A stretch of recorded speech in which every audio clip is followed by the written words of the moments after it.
Halo Sobat Penat, kenalin, gua Satria, biasanya dipanggil Bangsat. Gua Mimin GPC, yang bakal bawain cerita buat lu pada. Nah, gua kasih tahu nih buat lu yang nanya-nanya, ketikin aja cerita lu. Terus kalau udah, kirimin ke email kita. Nah, udah gua tulisin, gua punya cerita.id@gmail.com. Kasih judul yang benar. Kalau udah kirim, ntar yang kepilih gue balesin. Back to the story. Siapin makanan lo, udah mau mulai nih. Peringatan, animasi ini dibuat dengan tujuan sharing pengalaman pribadi sang pengirim cerita. Dimohon untuk menghargai cerita tanpa menyudutkan beberapa pihak. Selamat menonton. Hai teman-teman, salam hangat. Nama gue Sherin dan nama samaran gue adalah Erin. Sebenarnya sih ini sama aja ya, beda tipis doang. Oh iya, BTW, gue kelas 2 SMA. Lagi masa-masanya cari jati diri gitu deh. Mencari cowok cakep lah di sekolah gue. Oke, gue punya cerita yang lumayan menarik, yaitu tentang diri gue yang punya penyakit sedikit aneh. Biasa kita sebut OCD. Yap, gue mengidap penyakit OCD. Kalian tahu lah ya apa itu OCD. Kalau nggak tahu, bisa cari aja di Google. Oke, mari kita lanjut.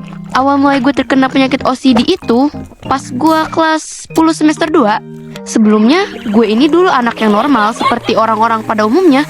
Tapi saat gue menginjak kelas 11, gue mulai ngerasa ada yang aneh di diri gue. Khususnya ya tingkah gue. Kalian tahu kan, kalau OCD itu nggak melulu soal suka kerapian dan kebersihan. Tapi bisa juga yang lainnya, kayak suka ngelakuin hal yang berulang-ulang kali. Nah, dari sinilah mulai terjadi keanehan dari diri gue. Gue mulai melakukan kegiatan sehari-hari dengan berulang-ulang. Contohnya cuci tangan. Gue pernah tuh cuci tangan sampai 10 kali lebih. Padahal mah, kalau orang normal 1 kali cuci tangan juga ya udah bersih lah. Ini gue sampai 10 kali lebih coy. Sampai capek gue. Tapi kalau gue nggak ngelakuin, gue nggak secemas. Mikir terus dan dadanya tuh sesek banget, kayak ditimpa Colossal Titan. Bayangin deh, auto panic attack lah bawaannya. Seolah-olah isi kepala gue tuh bilang, ini tuh masih kotor, cuci lagi. Ini tuh nggak bersih, dan lain-lain pokoknya.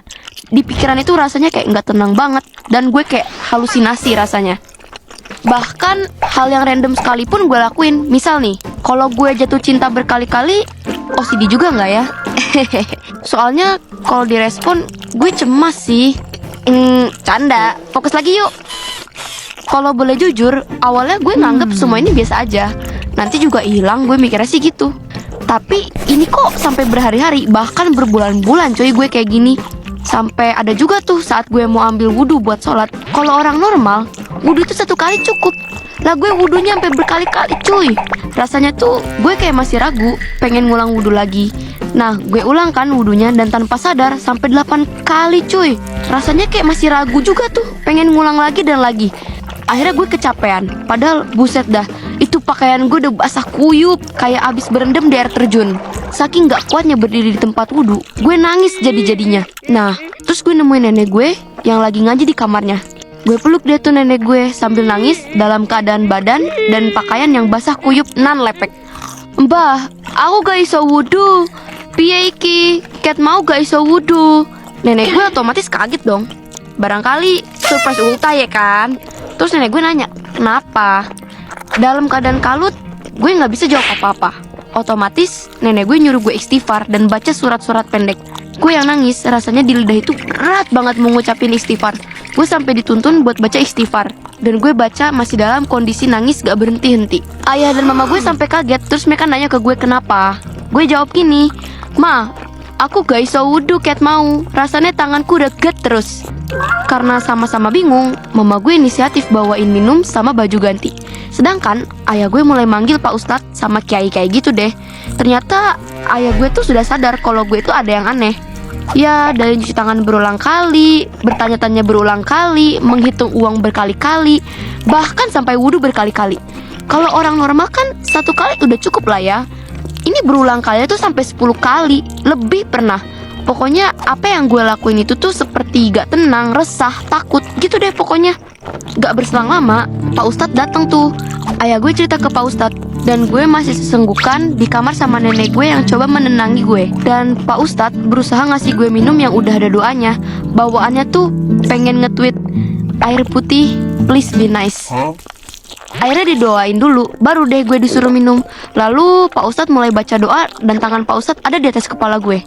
Kayak dirukyah gitu deh. Gue masih sesenggukan dan pelan-pelan gue mulai tenang. Gak nangis lagi dan Pak Ustadz pun udah selesai baca doa. Terus Pak Ustadz bilang kayak gue kalau gue itu diganggu sama makhluk halus. Katanya makhluk halus itu tuh dari sekolahan yang jahil sama gue. Bejir. Kalau emang jahil mah jangan sama gue, sama prankster aja kek. Emang capek deh gue. Pak Ustadz bilang kalau gue gak boleh melamun, pikiran jangan sampai kosong, dan senantiasa berzikir. Akhirnya habis maghrib gue disuruh baca doa-doa khusus sama surat pendek. Pagi pun tiba, jreng jreng jreng. Gue gak inget kapan gue di kasur. Tiba-tiba gue udah di kasur gue. Padahal kan kemarin gue tidur di pangkuan nenek gue. Ya iyalah di kasur. Hehe, canda ya guys. Kalau di pangkuan nenek terus mah kasihan nenek, kesemutan lanjir. Yang bener aja. Rudy Gong. Apa sih ini, skripnya gak jelas banget. Sebel deh gue bacanya. Back to the topic. Gue bangun dengan mata yang bengkak. Fix efek nangis sih ini dari kemarin. Gue mulai ngelakuin aktivitas lagi. Setelah diinget-inget tuh omongan Pak Ustadz kemarin, ya gue jalin aja semua yang dibilang Pak Ustadz. Tapi entah kenapa nyatanya masih sama aja. Gue mau sholat zuhur dan ambil wudhu, wudhunya tuh lama banget. Gue inget tuh dari jam 12 sampai jam 2 siang. Buset, ini mah tagihan air bakalan kacau sih. Gue pikir gue udah sembuh, nyatanya belum. Gimana sih nih, kok rukiahnya gak ngaruh ya? Kebetulan mama gue lihat, gue langsung ditarik menjauh dari tempat wudhu. Tapi gue masih bersikukuh buat wudhu lagi, dan mama gue juga maksa gue untuk menjauh sambil berkata, "Tenang, tenang, istighfar." Gue pun narik nafas panjang, lalu gue mulai tenang. Tiba-tiba lemes kedinginan. Meskipun pada akhirnya gue wudhu sambil ditemenin mama. Selesai sholat zuhur, gue pun tiduran di kamar. Niatnya sih tidur biar gue bisa nenangin pikiran. Soalnya orang di rumah gak tega ngeliat gue bertingkah aneh begini setiap hari. Samar-samar gue dengar mama gue teleponan sama ayah gue. Katanya mereka mau bawa gue ke psikiater untuk cek kondisi fisik dan mental gue. Bejir. Apakah gue bakal jadi Joker? Hell no.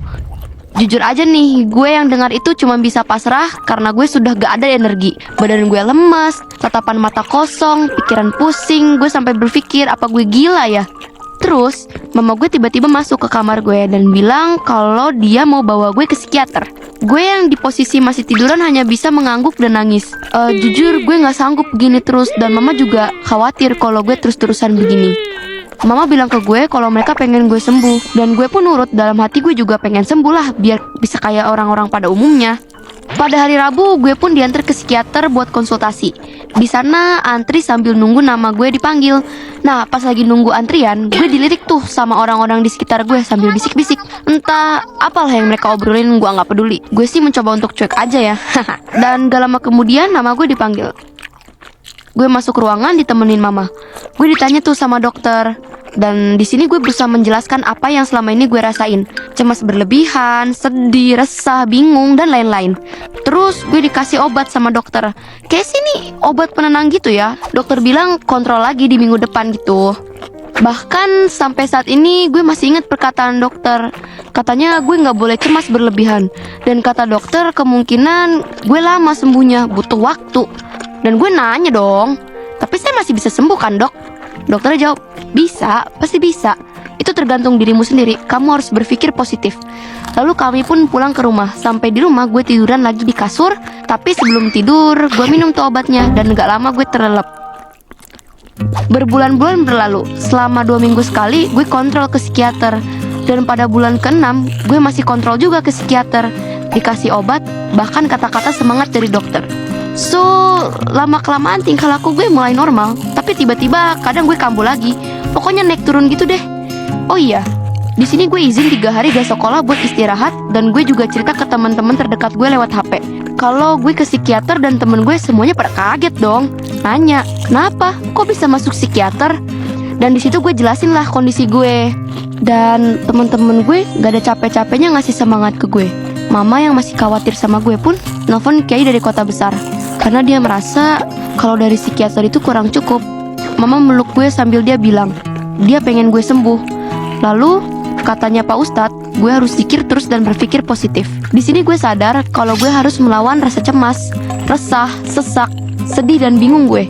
Dan kata Pak Ustadz, gue harus semangat. Pak Ustadz berusaha bacain doa dengan masuk ngerukyah gue. Gue ikuti aja semua prosesnya. Keesokan harinya dan seterusnya, tingkah laku gue mulai normal sedikit-sedikit.